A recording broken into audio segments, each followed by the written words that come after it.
Hello everybody and welcome to the webinar for National PTA and the National Association of School Psychologists, Caring for Every Child's Mental Health, the Signs, Strategies, and Services Families and Schools Need. First up today we have Heather Dean, PTA parent, who will be talking about her experience and challenges with ensuring that her child had access to the support systems he needed. Heather? Thank you so much for having me. I want to talk a little bit about my son Logan. We're in year 10 of a basically 10-year journey. Logan was born premature, so we fully expected him to be a little delayed in some areas. But what was most concerning to me very early on is he really didn't make a lot of sounds. He cried and he laughed, but there was no real babbling.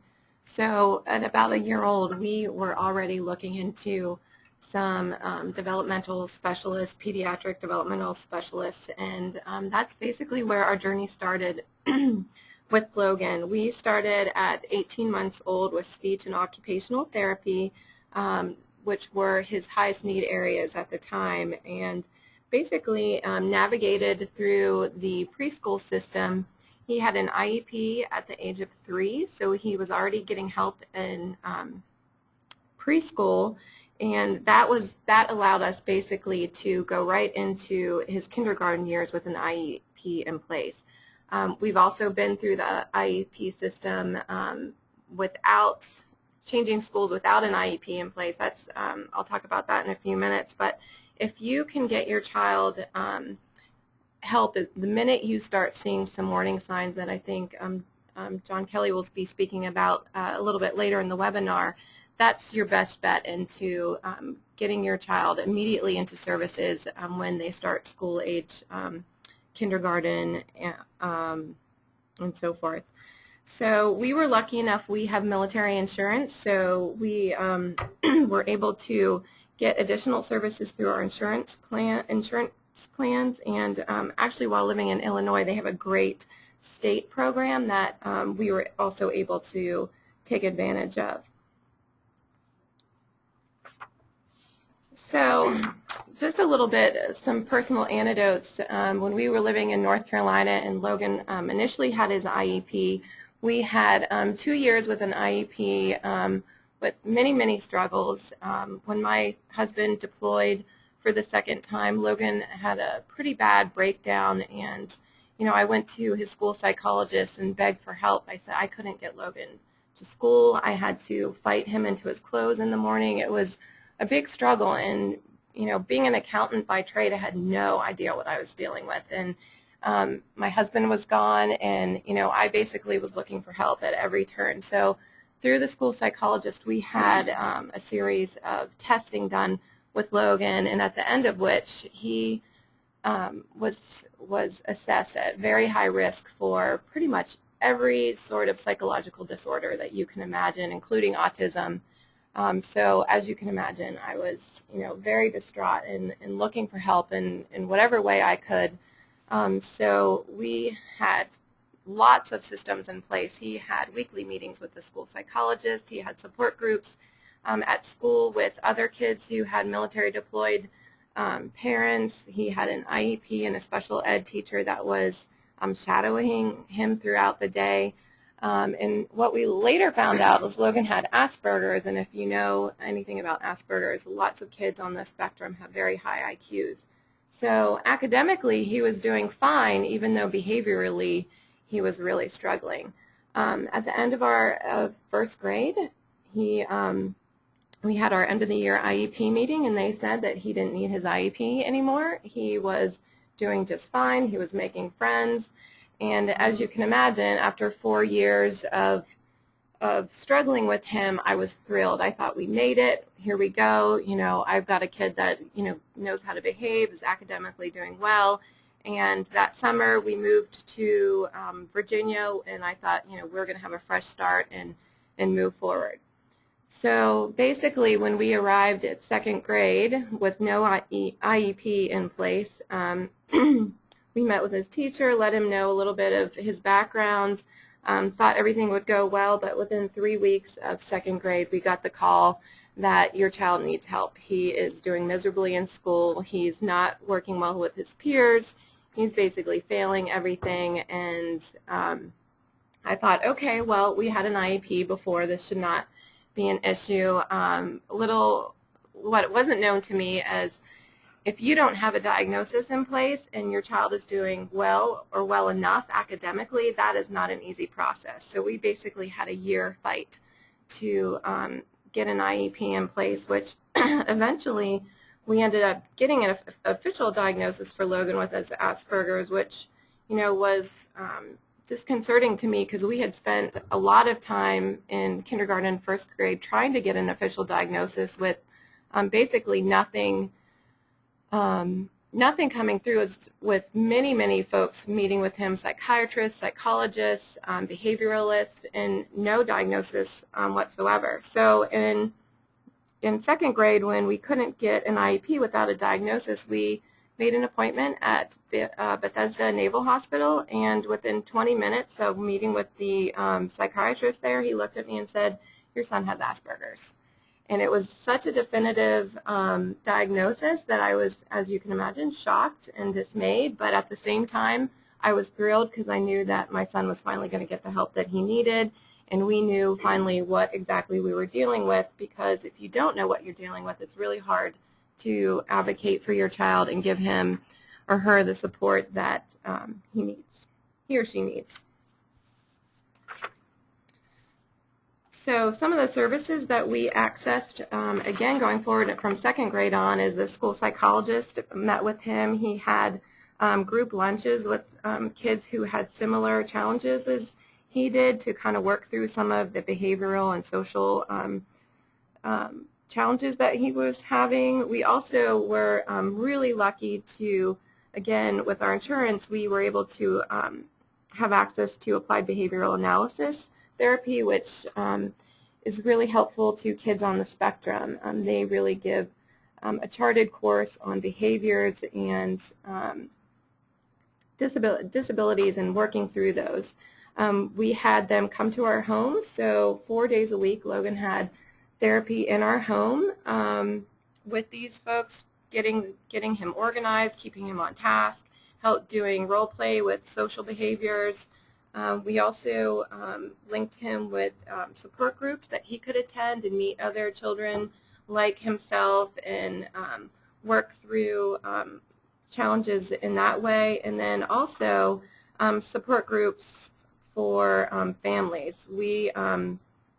It did a lot of damage to our family dealing with this over the years, especially when we didn't know what we were dealing with. My husband and I had very different ways of parenting around these issues, completely polar opposite actually. So we had a lot of internal strife between us. His sister clearly didn't know what was happening and why he got all the attention and she didn't. So it really helped us to have someone to talk with as a family, and also Lorelei, his little sister, to talk through some of the challenges that she had to deal with. So those are some services that you can access when you have a child who has some challenges. And also, I'd like to just recommend, if you can get all of those support systems working towards a common goal, we had tremendous success with that. Up until second grade, we were kind of working in silos with all the different support systems that Logan had, but then in third grade, when he started with his IEP and he had ABA therapists, we all met as a team quarterly, and we had common goals, and we said, what is the most challenging thing for him right now, and let's work on that for the next quarter. Let's see if we can get him past that challenge. And it really worked well. It was the ABA therapist. He had a special ed teacher that he was very much bonded with, that became really one of his biggest advocates and still is. The school psychologist, the assistant principal that we became very close with, because he had 18 trips to the principal's office in second grade. So she and I are great friends now. And then also his dad and I. So we were working very much together to work through these challenges that Logan had. So at home and at school, we were all working together.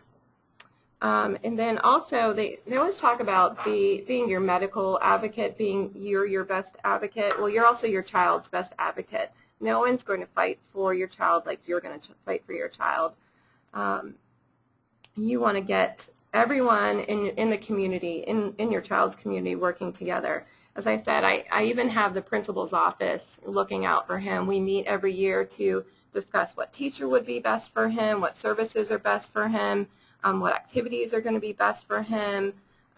Even this year, we were really lucky. The little girl that sat next to him last year that really kept him on track is in his class and sitting right next to him again. So they've come up with little systems that, you know, you can let your teacher know, hey, this really worked if you don't have the advocates in your school that you need. But I would say that's the most important thing. Get everyone involved.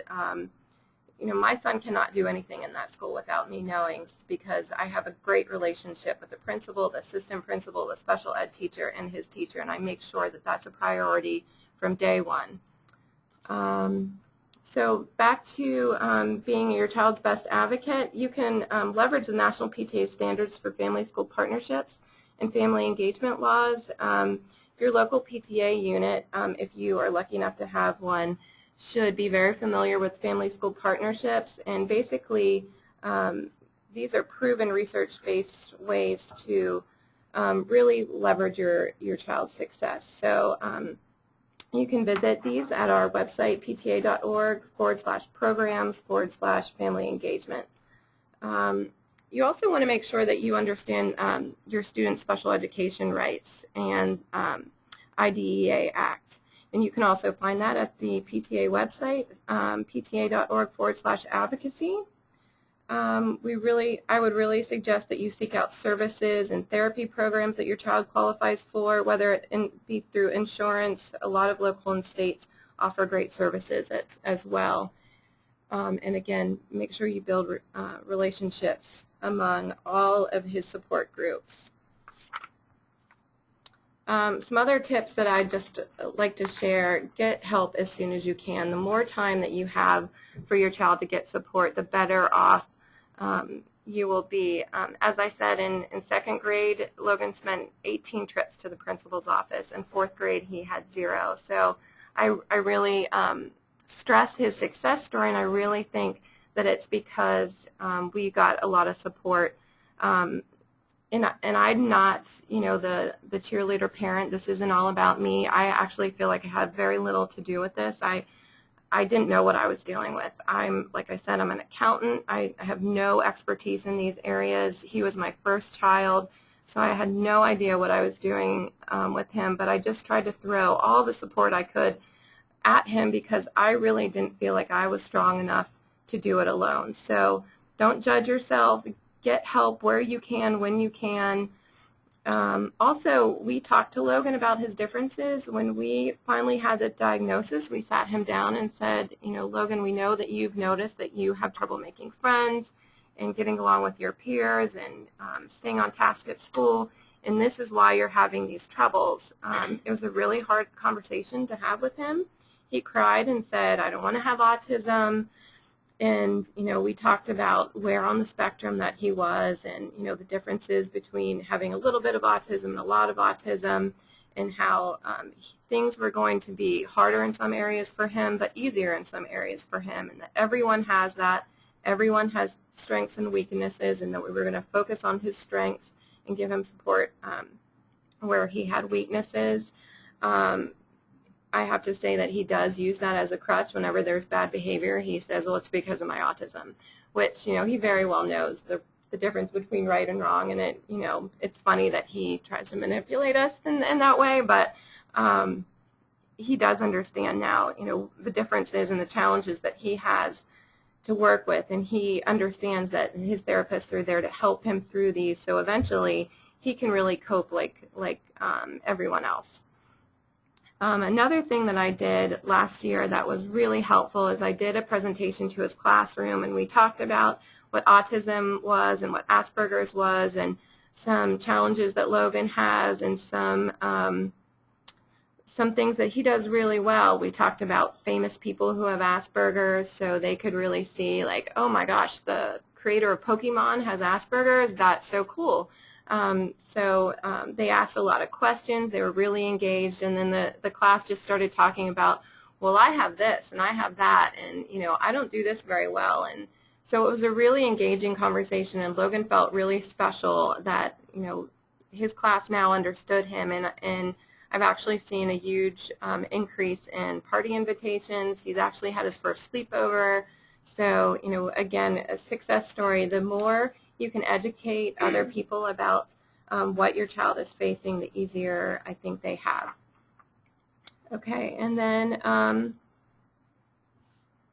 think that's it for me. Okay, well, thank you, Heather. Thank you for sharing your story. Up next, we have John Kelly, school psychologist, who will be discussing normal child behaviors and when to get help if you're concerned as a parent, as well as how to navigate the school system. And John? Well, I want to thank you, Heather. That was a wonderful presentation. Very brave of you to tell your story and what you have been through. And I think what's most important is to recognize that you got help. And that's an important message really for parents to understand and for parents to hear. Because I think that you have to recognize that there is help. What we have to start with is really kind of a common question. And I think if we are honest with yourselves, that we recognize that at some point in time, as parents, we kind of ask ourselves this question of, is my child normal? Is what I'm seeing normal? Are we experiencing something that I really need to kind of be worried about? And so what I'm going to try and do today is take you through a little journey of what we consider very normal developmental behavior, and then maybe some warning signs, some things that you do want to be careful of, you want to watch out for, and maybe get some assistance with that. I often have parents, and myself included as a parent, we kind of say, well, there really is no manual. Children don't come with manuals. I remember when my wife was pregnant with our first daughter, and we had that wonderful book, What to Expect When You're Expecting. And we could follow along, week to week, month to month, what we should really be looking for, and kind of normal things that my wife is experiencing, normal development of my daughter.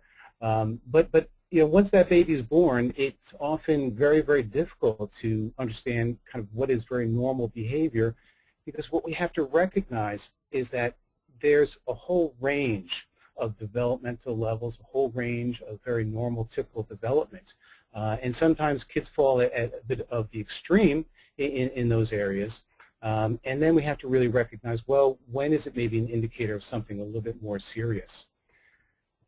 A couple of kind of basics that I want to just cover. I think we have to once again recognize that many behavior problems that we see in kids are simply a normal part of development. Children trying out new things they're trying to accomplish, specific tasks. There's different developmental tasks that they reach at each level, and then they experience difficulty in kind of mastering them. And so we might see some behavior that's reflective of that frustration that they feel. I think also we have to admit that sometimes the kid's behavior is not so much a behavior problem. It's more a problem that we as parents have and kind of struggle with our children's behavior.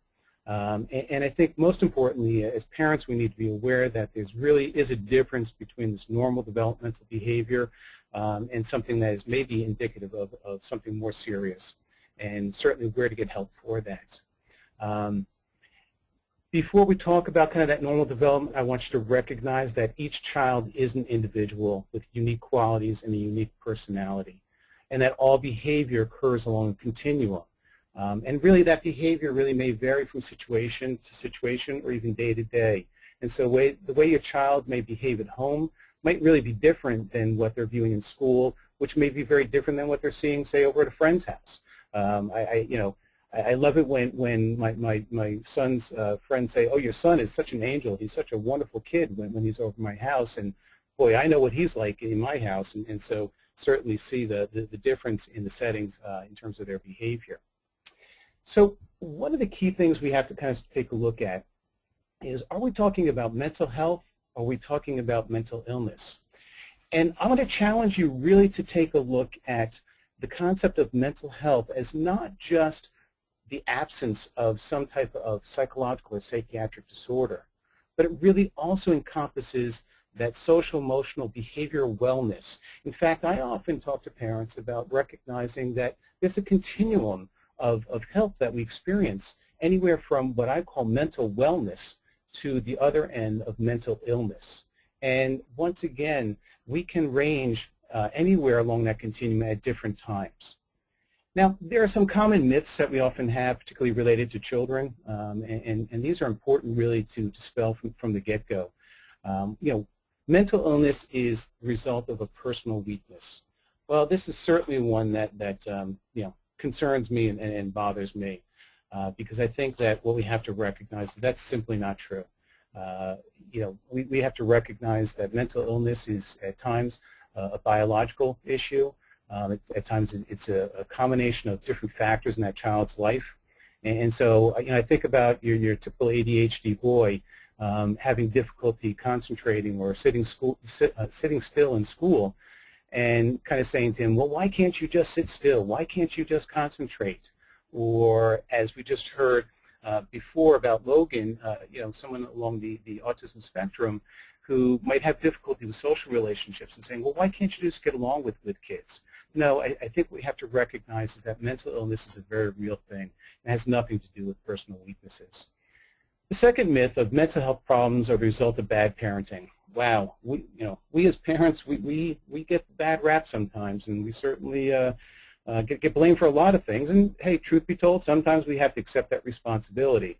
But the reality is that once again, mental health problems certainly can be exacerbated by the home situation. If there's difficulties in the home, if there's strife within the home, if there's economic poverty, things of that nature, that certainly can contribute to mental illness. But the reality is that it does not cause these problems really to occur. The third one of treatment for children is a waste of time. Boy, I wish I could go on and on about this one, because oftentimes parents unfortunately don't look at children's issues as being serious enough. And the piece that Heather brought up just a moment ago, and I really love it, is that sense of early identification and early intervention. And what we have to recognize is that there's a window of opportunity early on that when we can identify a problem and when we can intervene, it certainly bodes well for the child later on in life. Unfortunately, we know that kids that don't get intervention early on really do run into difficulties as they develop and as they grow older, and unfortunately even on into adulthood. So I think that we have to recognize that treatment for children is very valuable and very useful. And finally, one that I often hear is, children will outgrow the mental health concerns. It's just, they need to grow up, or they need to mature just a little bit. Unfortunately, as I just said, that we know, and the research is pretty clear on this, that children who don't get assistance early on that truly do have mental health issues, unfortunately it doesn't get better. They don't just grow out of it. Now, there are behaviors that once again are very normal, and yes, they do change as they get older, and we're going to talk about that in just a moment. But when we're talking about some type of psychological or psychiatric issue, it's very important to recognize that those kids truly do need to get assistance early on in order for them to progress and not carrying on later in their life. So let's start at those early years, the kind of preschool years, and we make it through the infancy stages, those sleepless nights, those terrible twos that we experience with the kids, and some of the challenges, let's say, that certainly infancy provides for us. And we kind of get to those preschool years when we think, okay, we've finally made it. The kids are starting to socialize a little bit more. We actually may get them into a preschool program. And then we start to see kind of this whiny preschooler, kind of they're changing in terms of their behavior once again. It's very important to recognize that kids at this level, well, everything revolves around them. The world is theirs. And they want to do their own thing, but at the same time, separation from parents is sometimes really difficult. Kids at this level are really developing their own identity, but it is very difficult and very normal for them to experience some separation difficulties. It's normal, for example, for us to see separation anxiety at this level. Oftentimes I think about the father dropping his son off at a preschool program and the boy crying and having a little bit of a difficult time. But you give it a little time, and soon the boy gets involved in the activities in school and kind of carries on. That's really normal to have happen. Fears about others hurting them or kind of getting lost. Or even we see sometimes peer difficulties. They have trouble playing with others or kind of sharing at this level. That's all real kind of normal behavior, and we have to recognize that these are just developmental challenges that kids are going through. However, we do want to recognize that there may be certain signs, certain things that are going on that we have to take a look at and make sure that we're not ignoring some of these signs. Certainly, it's okay for kids to occasionally defy us or defy a teacher, but when that defiance really becomes extreme, that's an important warning sign. Again, some degree of separation anxiety is important, but that extreme homesickness or that worry about something bad happening if they're not home may be a sign of something going on. We know that mood disorders at this age are relatively rare. We don't see significant levels of depression, for example, with children at this age, but it certainly can happen.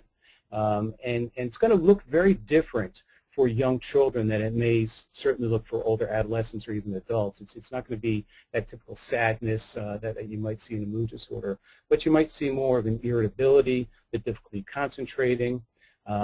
But I have to interject here. What's most important to recognize is, once again, irritability is something that's common in preschoolers, and difficulty concentrating is very normal. But what you're going to hear me say a few times this morning is really, it has to be persistent, and it really has to interfere with the child's functioning within their life, whether it be functioning in the home, in the school, or certainly within the social arena. So that persistence, meaning that's ongoing, and that's significantly interfering, that's when we start to get concerned about their behavior. And once again, the kind of impulsive behavior, hey, listen, kids at this age, they simply don't think through their actions, and I think that a certain amount of impulsivity and difficulty concentrating is very, very normal. But when the impulsivity may result in some harm to themselves, or they may have an inability to complete certain tasks, well, that once again really may be a warning sign. And it's really at this age level when we start to see the emergence of some attentional difficulties that are really going on. So let's move to the elementary level and take a look once again at some very normal, some very typical behaviors at the elementary level. And really at this level we're seeing a kind of an increased sense of independence and kind of that ability to handle things a little bit more on their own, take on a little bit more responsibility. As we said, at the preschool level, we kind of see that emergence of maybe some defiance or talking back. That's going to be really very, very normal. It makes a challenging aspect of children, but certainly it's very, very normal. And I think what we recognize at the elementary level is, while the challenge at the preschool level was kind of that separation and separating from parents, at the elementary level we're really talking about children trying to become independent, children trying to break away, once again take on that responsibility that they want to take on. Unfortunately, though, with that independence, and again we recognize that simply they're not able to handle independence on their own, and that may really present some challenges in terms of their behavior. So what are some of the signs or the warning signs that we might see at the elementary level? Well, I like to look at 5 key areas. You look at academic performance, school attendance, physical symptoms, what we call disruptive behaviors, and then atypical behaviors or typical behaviors that really don't fit within that normal range of development. And so we see certainly a drop in grades in terms of the academic performance, failure to complete assignments, decrease in school participation. These are what I call warning signs. And whether I'm talking to a group of professionals or I'm talking to parents, what I always say is that you have to recognize the warning signs in order to intervene. And so in order for any intervention to take place, one of the first steps is recognizing the warning signs. And that's what we have kind of listed here in front of you. But what I think is important is not to look at these as a checklist or kind of a symptom count and say, okay, my son or my daughter has 3 of these, well, I have 4 of these, oh my goodness, there must be some difficulty going on here. No, what I think we have to recognize is that all children will experience some of these at one point in time or another.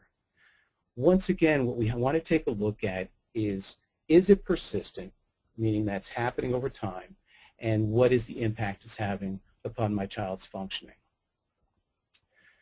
Okay, now we move to those middle school years, and boy, this is really where some challenges begin to emerge.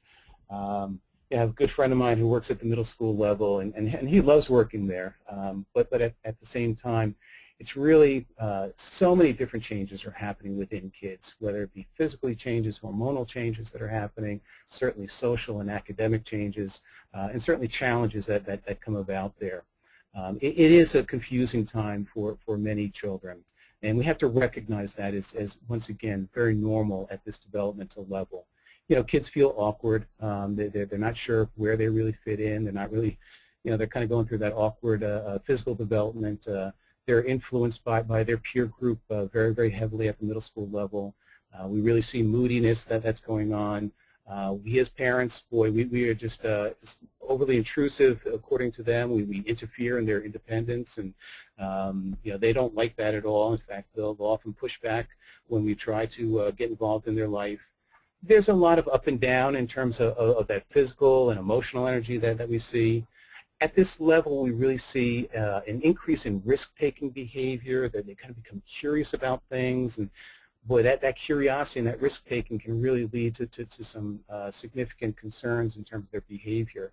The interesting piece at the middle school level is that they really, really want that independence, but they still want mom and dad to be there. They still want kind of that protection and know that you're there, and geez, even at times they want to be pampered, they want to kind of be taken care of. And you know, we might see them withdraw a little bit more. They might spend a little bit more time in their room. They want their privacy that's going on. And they demand those privileges, but boy, they just really don't want to take on those responsibilities. And I have to be honest with you, I have a son who's in the middle school right now, and I look through this list and I say, wow, that describes my son as he exists right now. But when we took a look at signs of trouble for middle school kids, there's really some telltale warning signs. And while all of these signs that you see here in front of you are important to take a look at, I want to highlight 4 of these signs, which I think are significant signs that we want to look out in terms of significant difficulties at that middle school level. Certainly, as I said before, at this age level, kids are starting to engage in risk-taking behavior. They begin to experiment and explore. And unfortunately, one of those areas is within the areas of drugs or alcohol.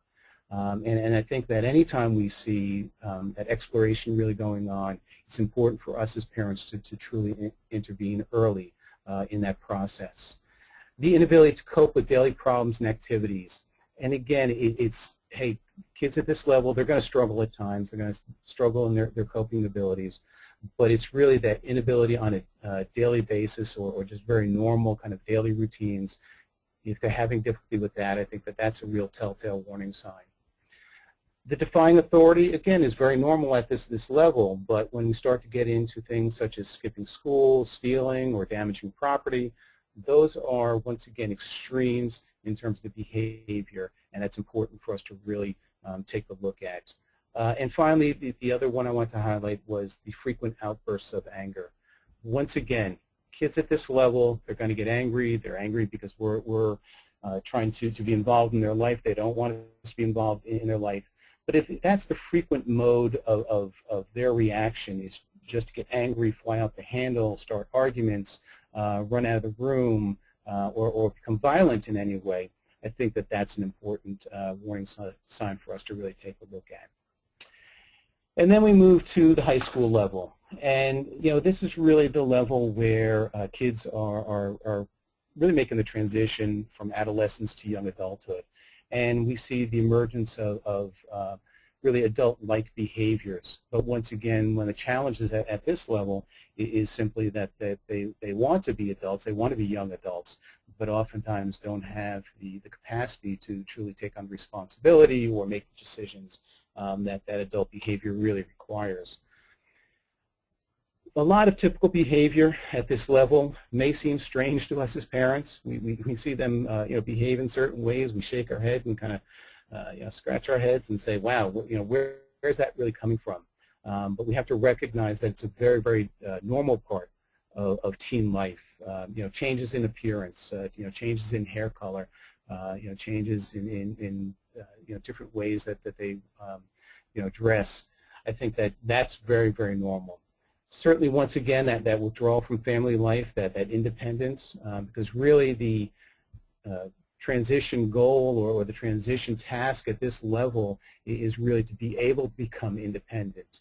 I always like to say to parents, I want an adolescent leaving high school, entering college, feeling independent, being able to make decisions on their own, being able to really take a look at responsibilities that are on their shoulders and be able to handle those responsibilities.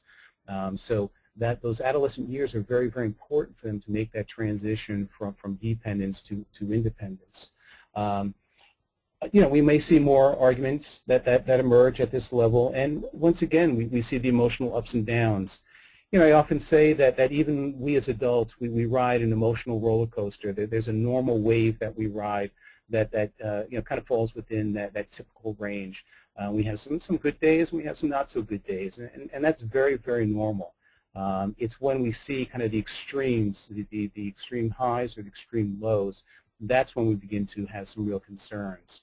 And so really at this level, I think we have to recognize that many of the signs that you see in front of you are things that may be very typical of signs that we would see in adulthood. That feeling sad, withdrawn, and once again, it's that sadness or that withdrawal that's persistent, that happens over time. It's not just the normal ups and downs, on a daily basis that certainly go on. Any type of self-harm, certainly suicidal thoughts, suicidal behavior is obviously very, very important to take a look at.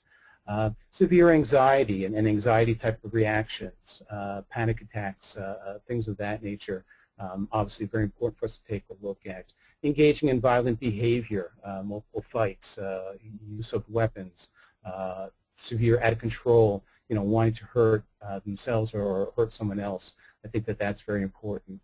We really see the emergence in early adolescence of eating disorders, and I think it's very normal and typical for example, adolescent girls to be concerned about their weight or their appearance, but when you see the restriction of food or you see them using laxatives to try and lose weight, severe levels of exercising, excessive levels of exercising, things of that nature, we really want to take a close look at that. I think that when we see the extreme difficulties in concentrating, once again, that might be something that was very typical at the younger levels. Certainly by the adolescent levels, we want kids to be able to sustain their attention in the classroom, be able to complete different tasks. When we see kids struggling with that may be a warning sign to really take a look at. And I think that one of the key hallmarks is that we're talking about drastic changes in behavior or personality. And really the key thing is a drastic change. I want to reemphasize that there are very normal changes that kids go through. And so if your son or daughter is going through some changes and you're seeing these changes, that's pretty normal and that's pretty typical.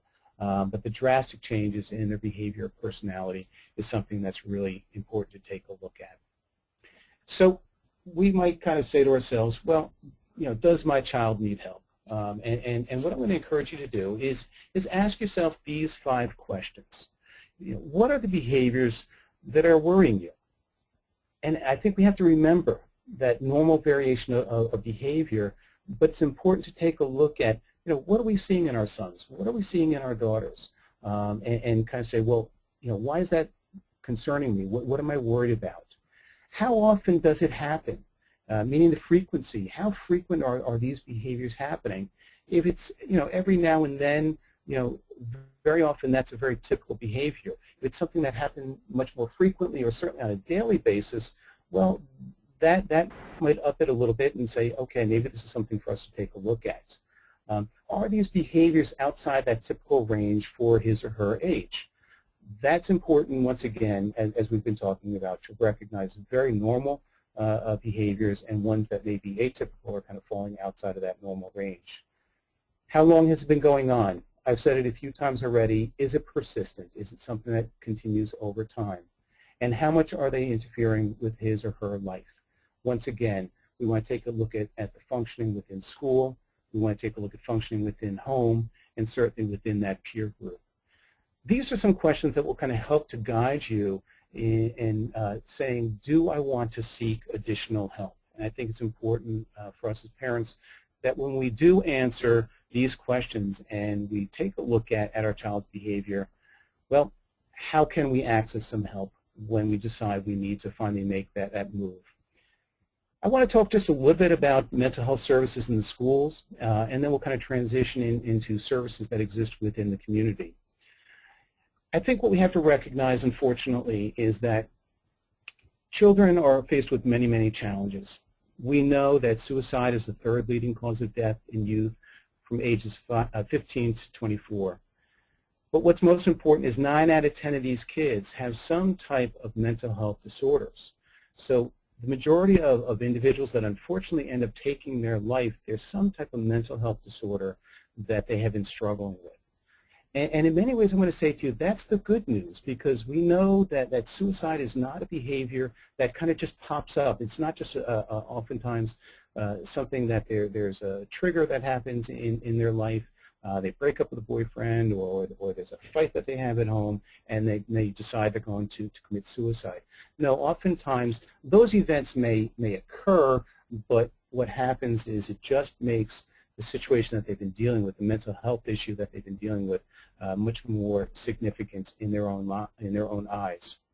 We also know that the major mental illnesses really may begin to emerge at a very early age. Once again, one of the things that Heather mentioned before, and I tried to emphasize, was that early identification, early intervention is very, very important, because we do see things really beginning to emerge as early as 5, 7 years old. Unfortunately, we know that 1 in 5 children in the United States experience significant mental or emotional behavioral symptoms that really would qualify for some type of psychiatric disorder. If we think about that, 1 in 5 kids. The unfortunate part is that only about 20%, or 1 in 5 of those children that have these difficulties, actually receive services for their problems. And the majority of time, those services occur within the school setting. And so about 8 out of 10 of those kids really get those services within the schools. The good news is that we know that kids are more likely to seek help when there are those school-based services and they are available. So unfortunately, we know that kids come to school with much more than their lunch and their backpacks. They're faced with what we call barriers to learning. And part of the job that we have as school psychologists and school-based mental health people is really to help those kids adjust in their life so that they can benefit from the education that's being offered in the classroom. I challenge you to think about your own life, and sometimes when we're distracted by something, a personal problem or something that's happening in our life, and how difficult it is for us to function on the job. How difficult it is sometimes for us to concentrate or complete our job tasks. And now think about children who are walking into school, walking into their classrooms with a range of these barriers to learning, a range of social emotional difficulties. And we have to help them so that they can be engaged and ready to learn really to the best of their ability. So one of the things that we try and talk about is really a continuum of support. And I think this is important really to take a look at, is that you start down at the bottom, kind of the broadest level of supports are what we call universal interventions. And these are interventions that are school-wide type of interventions or classroom-wide interventions. They might be things like good school rules in terms of expectations of behavior, positive reinforcement for behaviors that we want to see developing in kids. In the classroom, it's good classroom management, a teacher having good classroom management strategies that exist within there. You can have material infused into the curriculum, what we call social emotional learning skills, helping kids to be resilient, bounce back from difficult times. A lot of that can be infused into the curriculum itself. So these are our kind of universal interventions that exist.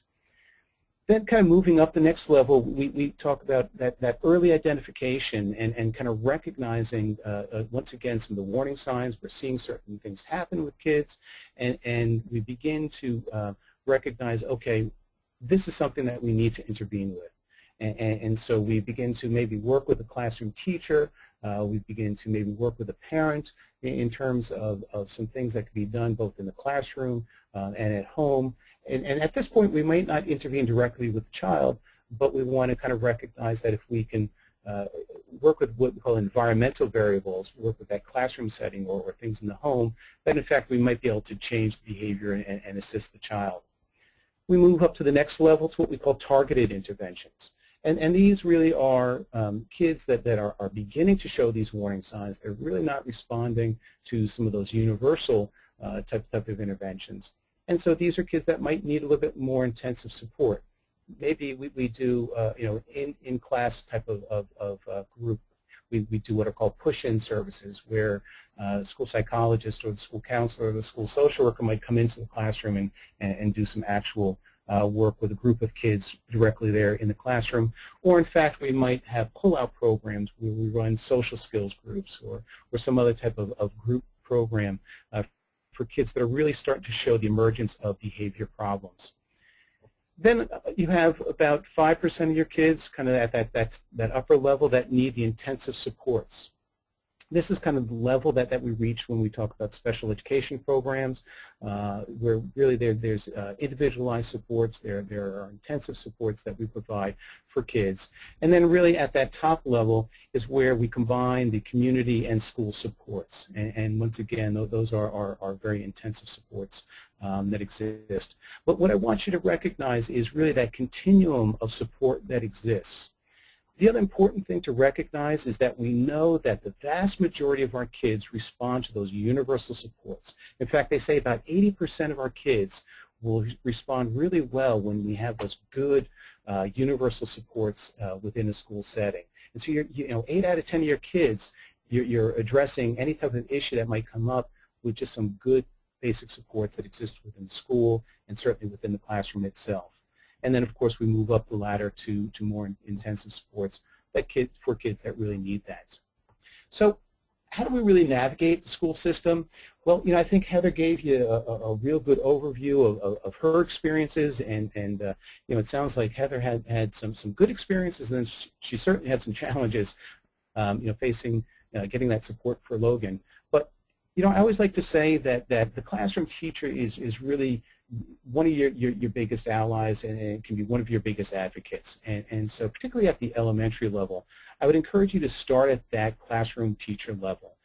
If you're having concerns, if there's things that are happening at home and you're just not quite sure where to go with it, the classroom teacher is a good place to start. Asking the classroom teacher, are you seeing certain things happen in the classroom?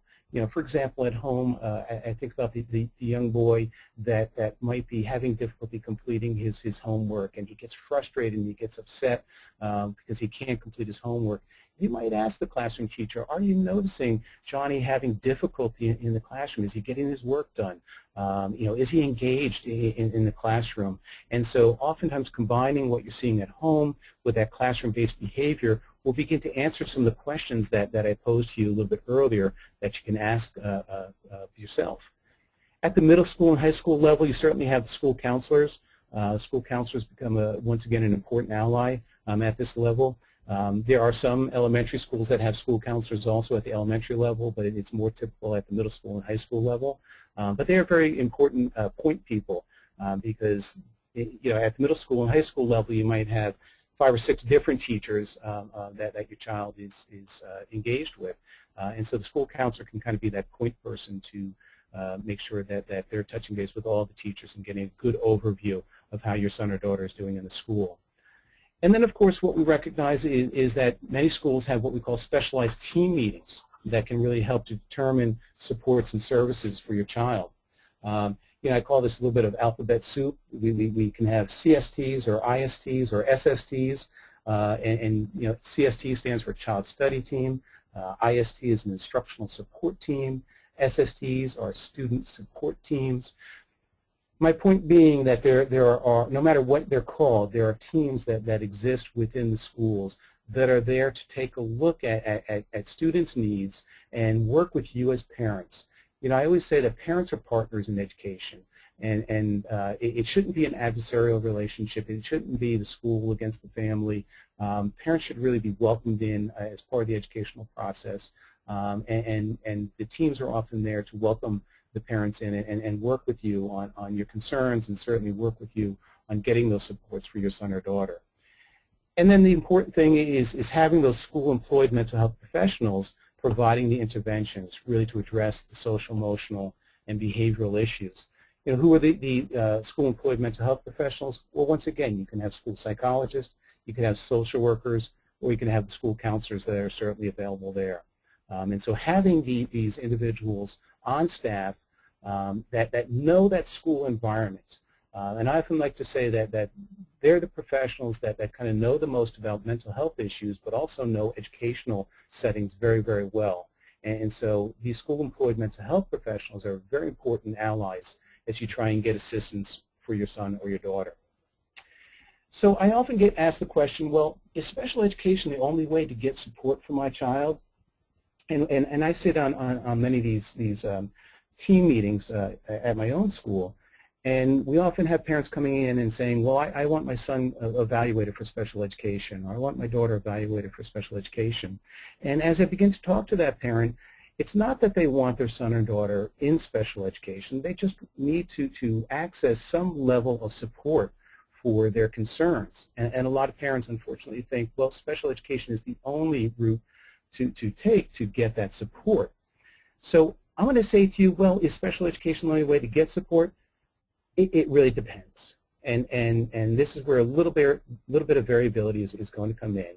But we know that schools that use that multi-tiered system of support, kind of what I outlined to you just a moment ago, and combine it with what we call response to intervention, and that's simply providing intervention early on, measuring the progress. How is the child responding to that intervention?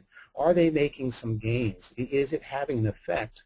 When we combine that approach, we know that a lot of times we don't have to move to that more intensive level of special education. Once again, I want to say to you, 8 out of 10 kids will respond well to those good universal supports that we have in school. And then another 15%, so close to 95% of your kids are going to respond well to those universal supports, or maybe some of the targeted interventions, the social skills groups or other type of group level intervention. So the vast majority of our kids will respond well before even getting to that intensive level of special education. If in fact your child does need those intensive supports, and I'm not trying to portray that as a bad thing, in fact I'm going to portray it as a very positive, very good thing. It's a necessary thing for some kids, and that's something that we all have to accept, that sometimes those special education supports are important. In fact, they're vital to the success of the children. And again, I think that Logan was a good example of some of the supports that he had in school, and hopefully will continue to have in school, will help him to be successful. But those children that need those special education supports, they will have what's called an individual education plan, individualized education plan. And you'll have the educational supports, the related support services, behavioral supports, classroom supports. All of these supports are identified within that IEP. So if we take a look once again, what are some very typical therapeutic interventions that we have at the school level? You have school-wide behavioral supports. I've talked a little bit about that. You have the classroom-based lessons, things that are infused in the curriculum itself. And I think that you'll find many schools are doing much more of that. They're recognizing the importance of social-emotional learning and really kids developing these social-emotional skills. In fact, there's some very recent research that came out that shows that when schools teach kids social-emotional skills and they infuse it into the curriculum, it actually raises kids' achievement levels. And so that's an important thing, as I know we're all concerned about achievement levels of kids and how they're performing on tests and things of that nature. Well, the good news is that when we attend to their social emotional needs and we teach them these social emotional skills, it actually raises their achievement level. Having that good classroom-based behavior management, real important. The skills group that we talked about, individual support for kids with mental health needs. And then, of course, if a crisis emerges and we need to intervene, that's an important school-based service that can be provided. So now let's transition into the community and really take a look at how the school-based services can work with community-based services. And once again, you heard Heather talk about some of the specialists that she was able to access that really helped her in her journey in getting Logan the proper services. You know, many parents will start with the family physician, the pediatrician, and kind of talk to the pediatrician because that pediatrician has known the child over the years and you know, hopefully has gotten a good handle on what that child is all about, their individual needs, once again, things that are very typical, and then maybe some warning signs for things that may point to larger problems. But there are specialists that work with children, and oftentimes we need to access those specialists. You can have a developmental and behavioral pediatrician, and once again, these are pediatricians, they're medical doctors that have the pediatric training, but they specialize in developmental issues or behavioral issues. They have specialized training to support parents and kind of recognize, once again, what's very typical behavior and what are some things that may be a little bit more atypical. You have your child psychologists that are out there. Psychologists are doctoral level professionals that have specialized training, that you know, working with children, once again recognizing the importance of what's very typical and what's outside that range of typical behavior. Child and adolescent psychiatrists are often very, very important, particularly when we're talking about medication or the use of medication. Psychiatrists are medical professionals. They've gone to medical school. They've done their residency in psychiatry, so they have specialized training in psychiatry. But I always like to say that if, in fact, you're going to be working with medication, you really want someone who has that specialized training. You have someone who understands the needs of children and adolescents. So a child and adolescent psychiatrist can be very, very important. Neuropsychologists are once again psychologists, but they have specialized training in understanding the brain functioning. And they give different assessments or different tests that tap into or can begin to identify brain functioning, what we call cognitive functioning. And so neuropsychologists can often become very important, particularly at the early stages where we're trying to identify exactly what's happening with the child. And we need to take a look at lots of different factors, both behaviorally as well as psychologically. Neurologists are medical doctors who, once again, have special training in neurology. And oftentimes they become an important part of that diagnostic picture, you know, in terms of taking a look at different medical tests, different types of scans that may be completed to take a look at brain functioning. So neurologists become very, very important. And then clinical social workers are important components, often working with the family and looking at kind of the entire needs of the family and you know, working together not only in supporting the child, but as we know, and again, I think that Heather outlined this very well, the family needs support. When we're challenged with certain things with our children, it's very difficult. It's time-consuming, it's emotionally consuming, and just at times simply drains our own energy levels. And so sometimes the family needs support in learning how to deal with the issues that are going on. And so oftentimes a clinical social worker is a good professional to access. I want to point you to an excellent guide. It's on a Child Mind Institute, childmind.org, Parents Guide to Getting Good Care.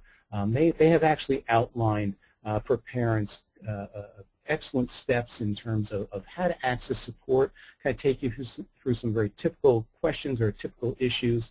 But I just wanted to kind of point this out as an excellent resource for you to take a look at. Once again, the Parents Guide to Getting Good Care at childmind.org. So what we have to recognize is that you have this marriage between the school and the community. Really, your school psychologists and other school-employed mental health professionals should be those leading mental health experts within the schools. Once again, we know the most most about psychology and development, but we also have that real good handle on education. When in fact we need to move to those community providers, and again I think Heather did a great job at outlining this, you have to have that open communication. You have to have everyone working together. And I think that that's so important to really help the child. You can't have people working, as Heather said, in silos. Kind of, one set of professionals working on one area, another set of professionals maybe work on the same area, but there's no communication between the two of them. And so when we have a child that in fact is involved in school-based services, but also community-based services, we really need to bring that gap at its minimum. At times we actually invite community providers to come into some of those team meetings and work with us in developing plans. Certainly work with parents in working with their children. So let me close at this point with one of my favorite quotes and kind of coming back to my original question, of is my child normal? Well, what I want to say to you is a characteristic of the normal child is he doesn't always act that way very often. And I think once again what we have to recognize is that there's a full range of behavior that goes on with kids. And as parents, sometimes it's tough to figure out what's normal and what's not normal.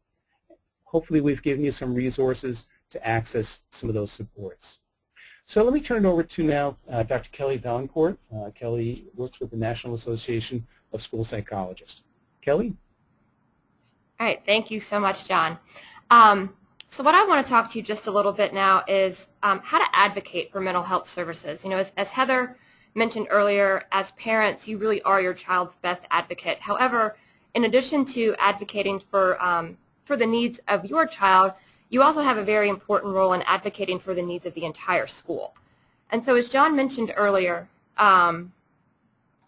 this model of school-based mental health services is really best practices. This is, if schools we encourage schools to implement the full range of supports of varying intensity, to meet the needs of all students. However, a lot of schools are implementing parts of this, and some schools really struggle with implementing this full range of services and supports. And so what I want to do is just share with you some of the resources that NASP and other education and mental health associations have pulled together, and kind of just walk you through how you can start a conversation with your principal or how you can start a conversation with your school board utilizing your PTA to really ensure that these services are available not only for your student but for all students who attend school. So we created, NASP along with the school counselors, the school social workers,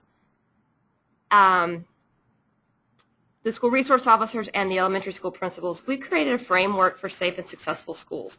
And encompassed in this document, we give ways for schools to better address student safety and school safety, of which addressing student mental health is a really big piece.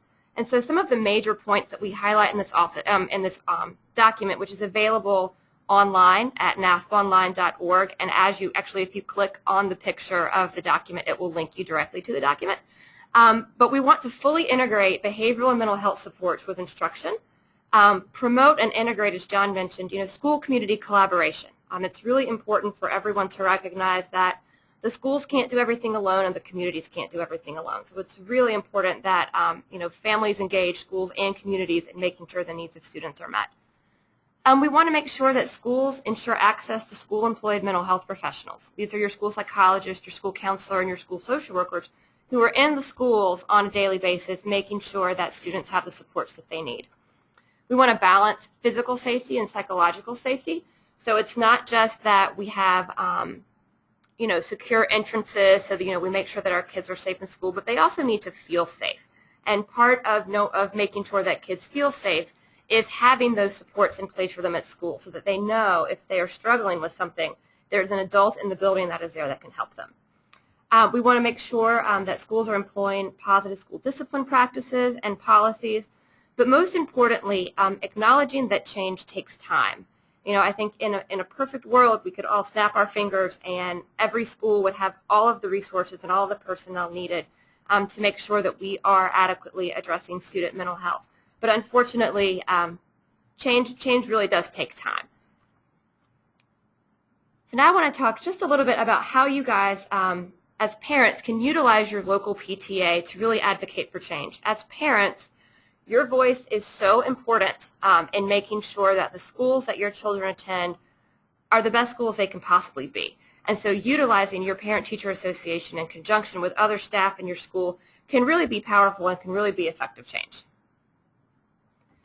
So just briefly, you know, a lot of times we're kind of uncomfortable considering ourselves advocates, even though every single one of us has the skills and really as parents the responsibility to be strong advocates for students. And it really does matter. You know, I don't think that I need to really explain kind of the dire situation that a lot of schools are facing in terms of lack of resources, lack of money, and the fact that, you know, as John mentioned earlier, kids are coming to school now with a host of more problems, you know, given the fact that we are in a recession. You know, kids are dealing with a lot more now than they used to be, and schools are expected to address a lot more with a lot fewer resources. So utilizing, you know, other parents, other advocates, other school professionals, as you think about what is going to be best for your school and what the needs of your school are, I encourage you to start thinking about specific action requests. What can you do to begin a conversation about addressing student mental health in your school and your community? And I encourage you to meet, you know, with your building principals. If you, you know, meet with your school board, sign up for a meeting to have a conversation with the superintendent. I really encourage you to collaborate with school teams who probably are delivering these services in some capacity, because they're going to be a huge resource for you too. So if your school has a school improvement team or a school safety team or a school mental health team, ask for a meeting with them to sit down and share your concerns and see how you guys can work together to improve services. I'm going to go through some available research and resources that we have, and I encourage you to share these not only with your administrators, but share them with other parents and share them with teachers. A lot of times, you know, we find that one of the reasons that student mental health often goes unaddressed is because teachers and some educators, they just don't know the difference, as John pointed out, between what's typical behavior and when they should really be worried. So educating your school staff about what they should do and when they should seek help for their students is really important. And research topics of importance to your principal and share them. NASP, as well as the school principals and the school counselors and the school social workers on their websites, have a wealth of information that really connects the importance and the outcomes of providing mental health services, including character development and social emotional learning, how that relates to academic achievement. There's a wealth of research out there, and I encourage you to look for that, some of which I'll show you in a minute, and really share that with your principal. And again, with your, you know, at the school level, it's so important for you guys to engage other parents and other families, even if they're not members of your PTA. Engage them and bring them in as part of the conversation. I encourage you to be very mindful of the time of year in which you choose to have some of these conversations with your principal. Generally, the beginning of the year and the end of the year are times to stay away from, because it's very busy as new students are coming to school, and at the end of the year, principals are, that's the time of year we do standardized testing, and those are, two really, really busy times. So make sure that you pick a time when things are kind of slow. Not that things are ever slow in a school, but just be mindful of when you are bringing up this conversation to create change in your school. If there are neighboring districts, or if there's other schools, perhaps parents who have kids who are attending a school where they are doing, they are implementing the continuum of mental health very well, provide data and examples from other schools. Principals really like to hear what's working from other principals, and so anytime you have access to data or examples from things that other schools are doing well, share that. And again, I encourage you to consult with your school-employed mental health staff at your schools, especially if you are having a hard time accessing some research and accessing some data. These professionals will know exactly where to get that and would be more than happy to help you. And again, really be persistent. Advocacy is a marathon; it is not a sprint. And as Heather mentioned before, just in her particular story in getting services for her kid, she had to keep asking and keep asking and keep working. And so I encourage you, as you engage in ensuring that services are available for your child and for the school, that you don't give up, because it really does take time and persistence does pay off. if you are considering, doing some, advocating for some change at your district level, again, I encourage you to be very proactive. Sign up to speak at a school board meeting. These are public, these are open public meetings, and this is a great way for you as parents to go and collectively voice your concern about the importance of providing mental health services for students. And again, continuously follow up with these professionals or with these officials. Saying it just once is not going to be enough. You're going to continue to need to follow up with them until the change that you want to see has occurred. And so I just want to point you to some available research that's available publicly on the NASP website, which is nasponline.org. And it's just some basic information about the relationship between mental health and academic achievement. The primary concern of principals is ensuring that their students make academic progress. And there is a wealth of research that shows the connection between providing these services and academic achievement. There's some resources on the role of school psychologists and other mental health, school-employed mental health professionals, and the importance of having these professionals in the school and how that relates to better outcomes for kids. And there's also, in everything we do, we want to make sure that we are being very respectful of racial, ethnic, and cultural differences. And so there's also a fact sheet in there around mental health and mental health care around the minority population. And then we also have some resources for parents and families. John shared a lot of great information about things that you can do, if you're concerned about your child.